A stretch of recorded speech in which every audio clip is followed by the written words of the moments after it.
Salut à tous, l'Arena de Brest accueille pendant 3 jours les championnats de France seniors de tennis de table. Nous vous proposons d'aller à la rencontre de ceux qui ont permis l'organisation d'un tel rendez-vous ici en Finistère.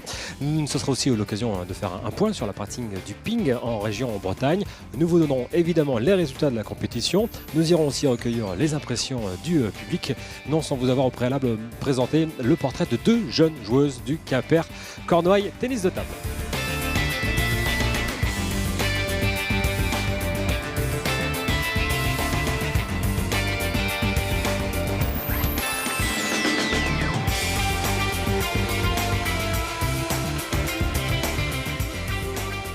Avec Michel Kierdoncuff, commissaire général de ce gros rendez-vous. On a du mal à imaginer, Michel, ce que ça peut représenter pour vous, mais aussi pour l'ensemble du tennis de table finistérien et breton, que d'accueillir un championnat de France senior comme ça. Effectivement, dans votre micro.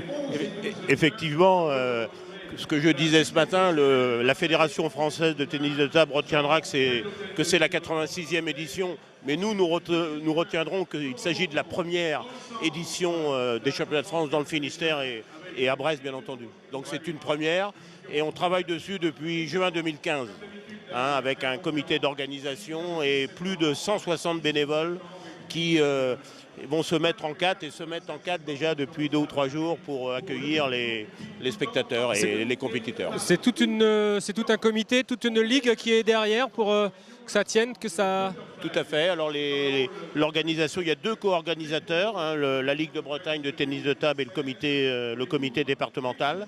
Et puis un soutien actif de l'ensemble des clubs finistériens et même au-delà en Bretagne. Oui, parce que le tennis de table en Bretagne se porte plutôt bien. Oui, le tennis de table se porte bien. C'est 12 000 licenciés. Bon, avec des résultats, de très bons résultats en particulier sur les jeunes catégories, que ce soit féminines ou masculins. Bon, les difficultés, c'est lorsque l'on arrive à un certain niveau, bien entendu, parce que la concurrence est rude et on a des joueurs qui quittent la région. Bon, mais on tient notre rang quand même. Vous tenez votre rang. Quel a été le tour de force tout de même pour organiser ce France ici, cette première? Écoutez, déjà il a fallu que l'on ait la confiance de la Fédération française qui nous a justement fait confiance en nous attribuant cette organisation. Mais si vous voulez, on était serein parce qu'on savait qu'on avait 2 atouts majeurs. Un, de pouvoir disposer d'un magnifique équipement comme Brest Arena, et également le fait qu'on savait que nous aurions le soutien des clubs et ses bénévoles. Donc un magnifique équipement et des bénévoles en nombre, on avait tous les ingrédients de la réussite. Et puis du public aussi, et puis le fait d'avoir proposé un rendez-vous gratuit, notamment pour les moins de 12 ans, ça pouvait dynamiser le rendez-vous. C'eût été dommage qu'il y ait des fauteuils, trop de fauteuils vides. Absolument, absolument. Au-delà de la compétition sportive, on a voulu faire de cet événement une grande fête populaire. D'où effectivement un regard attentif sur le public jeune pour essayer de susciter des vocations. Oui, on a bien compris qu'il faut qu'il y ait un effet derrière tout ça. Il faut donner envie à ce que ces jeunes et moins jeunes rejoignent les clubs. Absolument, absolument. Et écoutez, c'est le pari maintenant qui va être le nôtre, c'est de transformer cet essai et que les clubs finistériens, bretons, y trouvent leur compte. Quand on a organisé un France, qu'est-ce qu'on fait après? On prend sa retraite, Michel? On se repose un petit peu déjà, on se repose un petit peu et tout est possible, les projets ne manqueront pas. Oui, vous seriez repartant déjà Non, c'est encore trop tôt pour le dire. Oui, vous attendez la note de la Fédé? On attend le bilan. Et puis après, c'est réunir toutes les énergies pour effectivement se lancer dans d'autres projets. Mais on est prêt. On sent qu'il y a des projets, on sera là pour en parler avec vous. Merci Michel. On poursuit l'immersion dans ce multisport spécial tennis de table, championnat de France senior ici, avec à venir un reportage.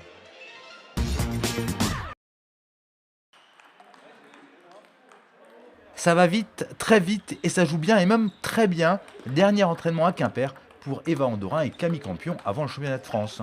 5 Finistériens sont qualifiés pour cette épreuve nationale.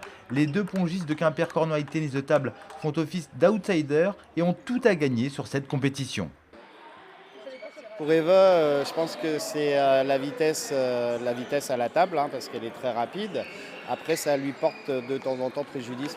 Et Camille a un jeu assez particulier, attentiste et dans le contre, et ça déstabilise souvent les adversaires. Le haut niveau, elles connaissent, les joueuses évoluent au plus haut niveau national en équipe et en individuel. À 21 ans, Eva Andorin participe pour la 9e fois au championnat de France senior, ce qui ne l'empêche pas, comme Camille, d'avoir ses petits rituels avant les grands rendez-vous. J'écoute beaucoup de musique. Je sais pas pourquoi, ça me déstresse, ça me détend, je pense, et ça me fait penser à autre chose. Sinon, on essaye des fois de pas trop en parler, parce que sinon on commence à avoir la boule au ventre, tout ça, et on parle d'autre chose et on rigole bien, quoi. Un truc tout bête, c'est que je vais toujours avoir les mêmes t-shirts j'ai toujours mes t-shirts fétiches ou pour les compétitions aussi importantes. Coéquipières au QCTT, les deux filles s'entraînent ensemble avant les compétitions nationales. Un bon moyen aussi de se rassurer. Même partenaire, en général, je me chauffe toujours avec Camille pour les compétitions importantes. J'aime bien son jeu et puis du coup, ça me met en confiance tout simplement. On s'entend super bien, on est tout le temps ensemble, on s'entraide, elle me coach, elle me donne des conseils. En plus, elle a plus d'expérience, elle est plus âgée, donc c'est toujours bénéfique, quoi. Eva fait office de grande sœur pour Camille. Toujours junior, la pongiste de 17 ans ambitionne de sortir des poules pour attaquer samedi le tableau final. Le reste, c'est du bonus. Rien à perdre, du coup, c'est une belle expérience, on va en profiter et se donner à fond, quoi. Engagées en simple, les filles tenteront aussi de briller en double et pourquoi pas de faire un coup sur ce championnat qu'elles jouent à domicile.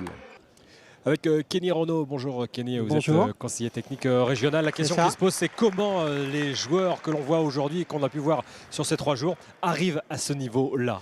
Donc en fait, en Bretagne et partout en France, il y a ce qu'on appelle une filière de détection. Donc on repère les jeunes, ça peut commencer à 4-7 ans.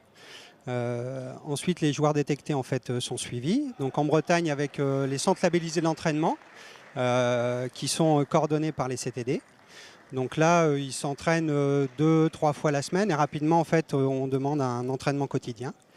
Les meilleurs éléments en fait en primaire intègrent ensuite les structures d'entraînement labellisées par la fédération, les pôles espoirs, les pôles France, etc. Et petit à petit, en fait, il participe à une compétition qui s'appelle le Critérium fédéral. Il collationne des points et les meilleurs représentants sont ici parmi nous. Tout a l'air très bien structuré comme un entonnoir. Oui, c'est ça. C'est ça. Alors, il y a une filière en fait qui est vraiment définie, mais ici on a des joueurs qui sont, on va dire, hors pôle et qui s'appuient aussi sur les clubs.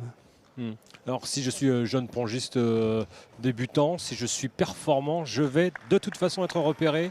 Je pense que c'est suffisamment bien maillé maintenant pour que, voilà, au travers des compétitions locales, les petits, on les repère assez vite et puis on leur propose des choses. Alors bon, certains participent activement et positivement et puis d'autres, avec leurs parents, choisissent de lever le pied ou d'aller plus doucement. Ouais. Que vaut le ping morbihanais, finistérien, breton?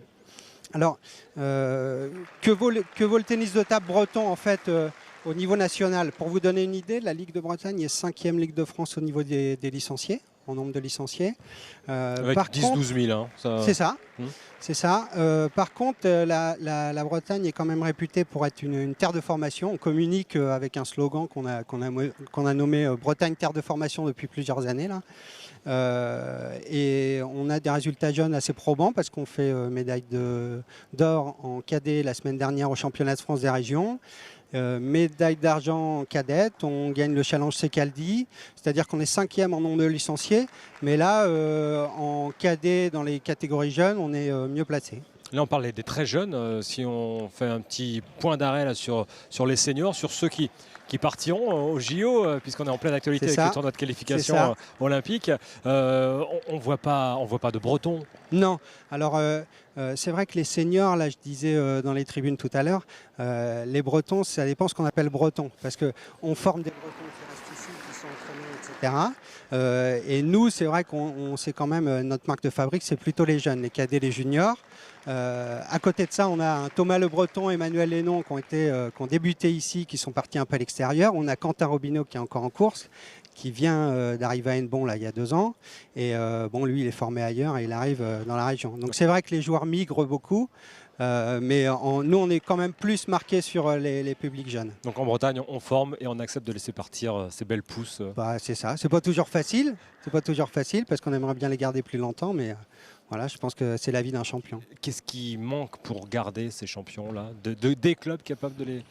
Sachant qu'il y en a peut-être... Je ne sais pas, parce qu'on parle rapidement de moyens financiers ou de niveau d'évolution en championnat par équipe. Et puis en fait, je pense que pour la formation des joueurs, ce n'est pas uniquement ça qu'il faut. Il ne faut pas uniquement de l'argent au niveau d'évolution en championnat par équipe. Je pense que c'est un cheminement sportif, mais aussi un cheminement personnel qui les amène peut-être à partir à l'aventure hors de la région. Et ça, c'est formateur aussi. Merci beaucoup Kenny, on va aller rien. recueillir dans les travées de cette Arena de Brest les impressions des spectateurs venus apprécier donc, le ping niveau national français. Merci. Bon, je pense qu'il y a du très bon niveau, notamment même chez les filles où on a vu des belles oppositions de style notamment. Très joli spectacle, très beau match à voir, c'est formidable. Ouais, à un niveau très homogène, où on voit bien que n'importe qui peut gagner. Là, à partir des huitièmes de finale, on sent bien qu'il peut y avoir une surprise lors de ce championnat de France. Voilà. Eh bien, à la table, justement, les lauréats avaient pour beaucoup un peu d'embrun breton dans les cheveux, à commencer par le double médaillé de bronze, en simple comme en double, de ces championnats de France, Quentin Robineau, le sociétaire de la Garde du Vœux-Hennebon. La lauréate chez les femmes, ici maillot noir, la chinoise naturalisée française Xiao Xingyang, sacrée aux dépens de Yanan Yuang, est passée par la Pro B avec le Quimper-Cornouailles tennis de table. Sacrée en simple, donc, elle a été également en double, associée à Agnès Lelanic, pontivienne de par son père, et ce face à la paire de Saint-Nanyuan. Le doublé aussi chez les hommes, avec le sacre de Stéphane Wesch, ici en bleu, vainqueur expéditif en simple de Romain Lawrence, 4-7-0. Wesch sacré aussi en double, associé à Abdelkader Salifou, avec une victoire 3-7-2 face à Bossier et Achard. Tout cela devant un public de l'Arena de Brest conquis, quelques 3000 personnes sur la seule dernière journée de dimanche, pour un total de quelques 8000 personnes sur 3 jours. Et c'est sur ces images que se termine ce multisport, spécial championnat de France de tennis de table à l'Arena de Brest. Merci de l'avoir suivi, bonne fin de journée sur TB Sud et TBO.